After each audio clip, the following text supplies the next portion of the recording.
adab malam hari ini, yaitu tadabbur Quran.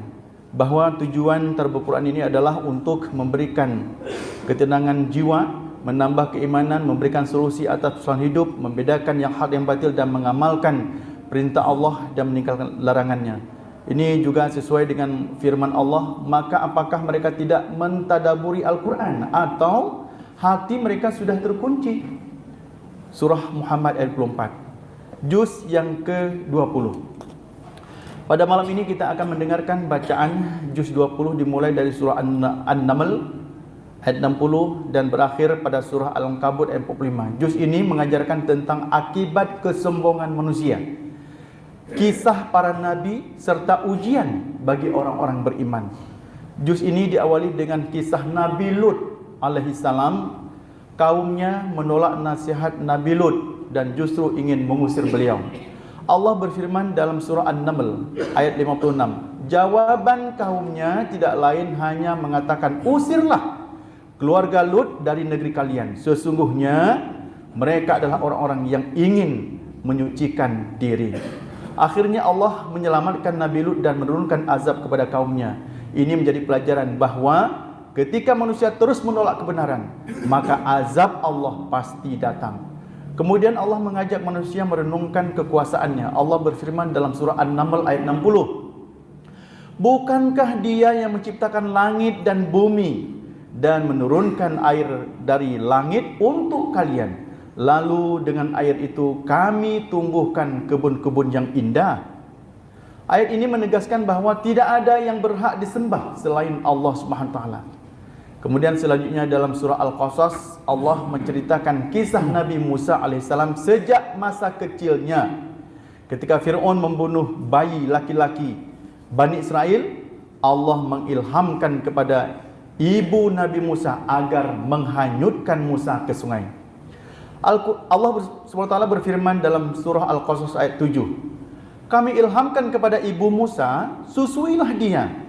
Dan apabila engkau khawatir terhadapnya, maka hanyutkanlah dia ke sungai dan jangan takut serta jangan bersedih hati, karena kami akan mengembalikannya kepadamu dan menjadikannya sebagai rasul. Atas kehendak Allah, Nabi Musa justru dibesarkan di istana Fir'aun. Ini menunjukkan bahawa rencana Allah selalu lebih sempurna dari rencana manusia.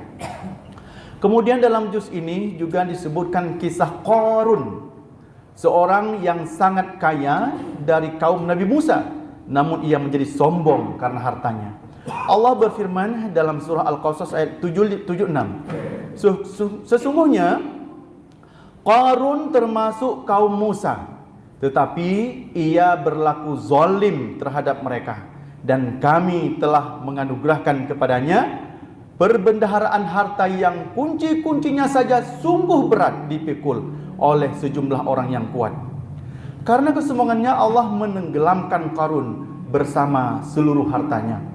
Allah berfirman dalam surah Al-Qasas ayat 81. Maka kami benamkan dia beserta rumahnya ke dalam bumi.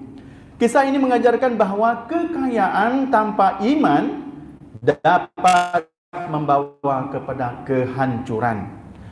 Memasuki surah Al-Ankabut, Allah menjelaskan bahawa orang yang beriman pasti akan diuji.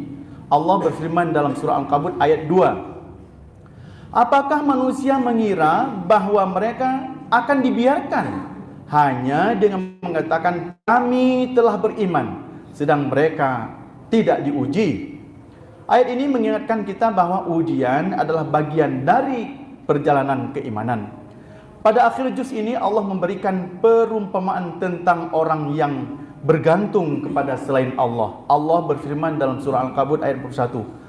Perumpamaan orang-orang yang mengambil pelindung selain Allah adalah seperti laba-laba yang membuat rumah, dan sungguhnya rumah yang paling lemah adalah rumah laba-laba. Kemudian Allah menutup bagian ini dengan perintah untuk menjaga salat.